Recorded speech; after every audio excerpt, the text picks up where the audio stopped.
Bonjour les quilteuses. Bien, aujourd'hui, on va parler de quelque chose qui est important en quilting machine et qui vous préoccupe souvent, surtout quand on débute. C'est la régularité du point quand on fait donc du quilting machine en piqué libre. Alors, d'abord, il faut comprendre comment fonctionne le piqué libre et pourquoi, du coup, on n'a pas une régularité de point automatique. Quand vous faites du point droit à la machine, un point classique, donc pas du piqué libre, vous avez des griffes et vous avez un pied presseur, donc un pied qui appuie. Le pied appuie et les griffes, par leur mouvement, elles font avancer le tissu de manière régulière, plus ou moins rapidement. Et la longueur du point, elle est faite par finalement la vitesse à laquelle l'aiguille descend et puis la vitesse à laquelle les griffes bougent. Nous, quand on fait du piqué libre, la première chose qu'on fait, c'est d'enlever les griffes et de mettre un pied qui n'est pas presseur, c'est-à-dire qui ne va pas appuyer justement pour qu'on puisse bouger le tissu dans tous les sens. Ce qui veut dire que le point n'est plus régulé par les griffes. Et donc que le point peut être en tout cas irrégulier, ou en tout cas va dépendre de votre action à vous en tant que quilteuse et de la manière dont vous bougez le tissu. Alors ça, c'est valable quand on travaille en quiltant, en bougeant le tissu, mais c'est exactement pareil quand vous allez quilter sur un cadre. De la même manière, il n'y a pas de griffe, donc c'est la vitesse à laquelle vous déplacez la machine là qui va faire la longueur du point. Donc en piqué libre, la longueur du point, elle va dépendre de deux choses, de la vitesse de la machine, donc si vous travaillez avec une pédale, de la quantité de pression que vous mettez sur la pédale, et de la vitesse du déplacement de tissu. Ce sont donc ces deux éléments combinés qui vont faire la longueur de votre point. Et donc, si vous n'êtes pas régulière dans la manière de bouger le tissu, ou dans la pression de la pédale, ou les deux combinés, eh bien, vous allez avoir des points irréguliers. Un quilting, des points réguliers, ça veut dire des points qui ont tous la même taille, à peu près. Quelle est la bonne taille? On va dire que ça va dépendre principalement de votre fil. Et que, en général, plus le fil est fin, plus on va faire des points petits. Et si vous travaillez avec un gros fil, qui peut aller même sur certaines machines avec du coton perlé, eh bien, vous allez faire un point plus gros parce que ce sera plus joli. C'est exactement pareil qu'à la main. Alors, une taille standard pour un fil standard, ça va être un point standard pour un fil standard, ça va être à peu près 4 points au centimètre. Si votre fil est plus gros, vous allez peut-être plutôt en faire 3 ou 2 au centimètre. Alors maintenant que ça c'est posé, on va essayer de voir comment on peut faire pour avoir des points réguliers. Le premier point, forcément, c'est l'entraînement.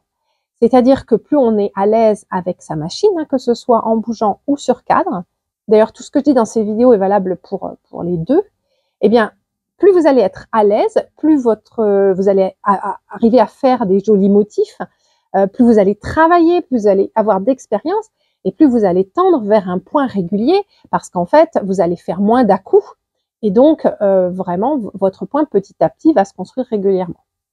Donc de toute façon, et même pour faire des jolis motifs, on sait bien que la base, c'est de l'entraînement, de l'entraînement, de l'entraînement, et vous savez qu'il y a cette année des vidéos chaque semaine qui vous aident à vous entraîner. Et l'entraînement, il doit être régulier, je le dis toujours, c'est 10 minutes par jour. Alors, si vous n'avez pas le temps de 10 minutes, ça peut être un quart d'heure, 2-3 fois par semaine. Mais vraiment, si vous n'en faites que une fois par mois, et même si vous ne faites que le bloc de la semaine 10 minutes, si vous n'avez pas travaillé assez avant, ça ne va pas suffire.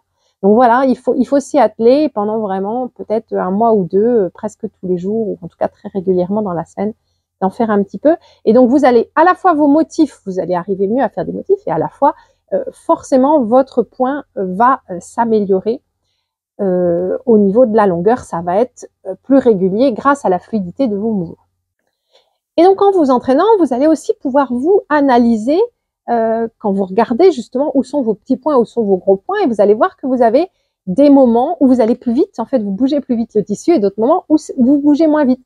Ça peut être un sens, ça peut être en allant vers la droite, en allant vers la gauche, ça peut être quand on fait des spirales, ça peut être un type de courbe. Et donc en analysant ça aussi, vous allez pouvoir vous dire, voilà, et être plus vigilant sur ça, savoir que quand je vais à droite, par exemple, je sais que je vais plus vite, donc essayez d'aller peut-être moins vite pour vous adapter et réguler. Plus vos points sont petits, plus ça veut dire que soit vous allez très vite, soit vous appuyez très fort sur l'aiguille, soit un combiné des deux. Si votre aiguille descend très très vite, et qu'en plus vous bougez doucement, ben vous allez avoir un point tout petit. Si votre aiguille elle bouge très vite, mais que vous allez très vite, ben vous pouvez avoir des points moyens. Et à contrario, si votre aiguille elle descend lentement et que vous allez vite, ben vous allez avoir des points énormes.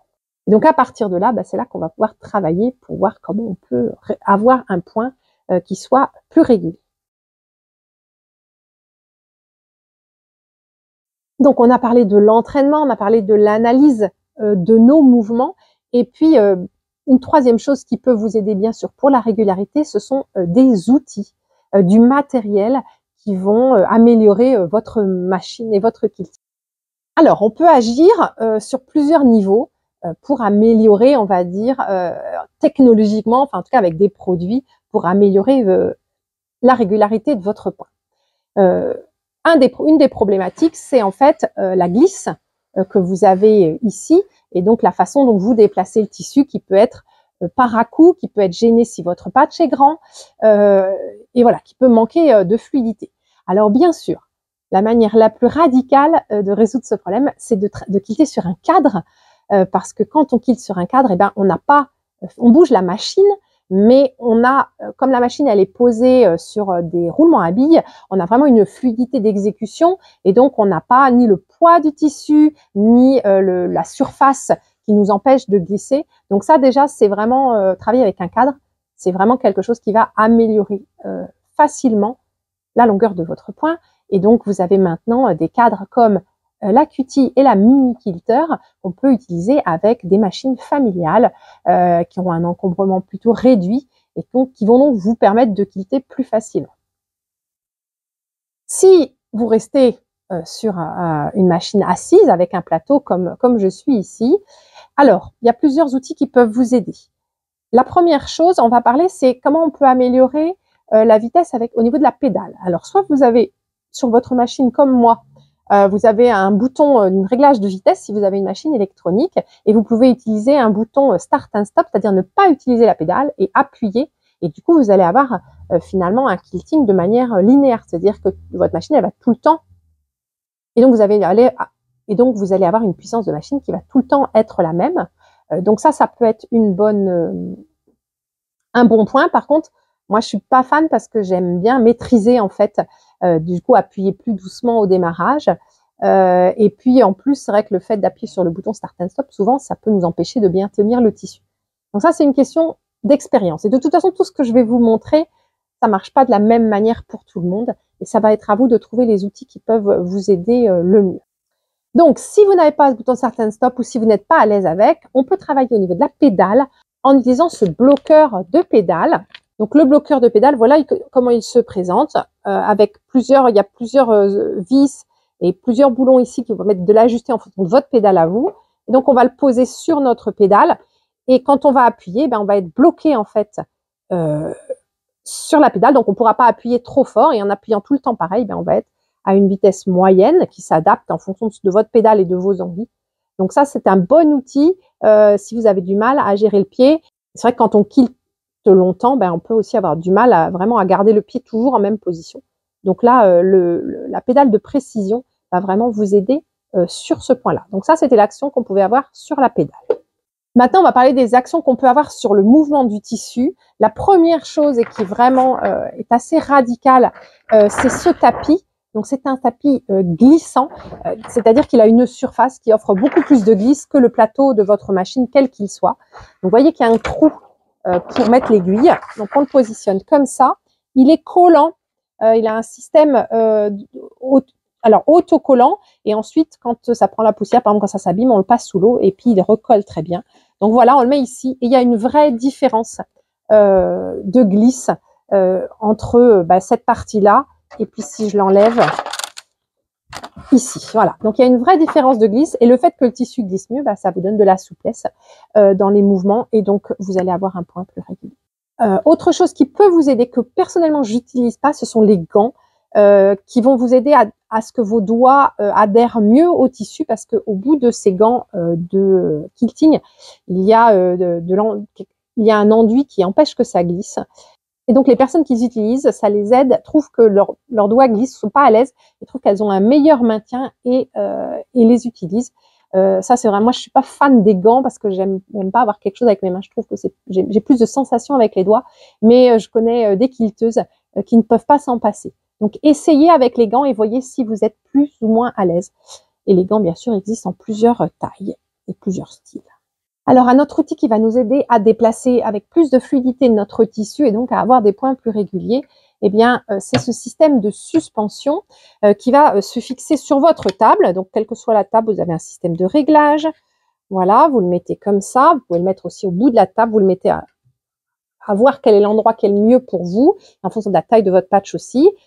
Les tiges, elles sont modulables, donc on les met à la hauteur que l'on veut. Et quand on a un grand patch, donc pour éviter qu'il tombe et qu'il soit dur à bouger, eh bien on va accrocher un petit rouleau, permet que le patch soit bien tenu, voilà, et hop, je mets la pince, voilà, et donc je n'ai plus en fait le poids de ce tissu à tirer, et donc je vais vraiment gagner en fluidité. Bien sûr, le mieux c'est d'en mettre au moins 2, voire 4 à des endroits stratégiques, et donc on gagne vraiment parce qu'on enlève le poids du patch.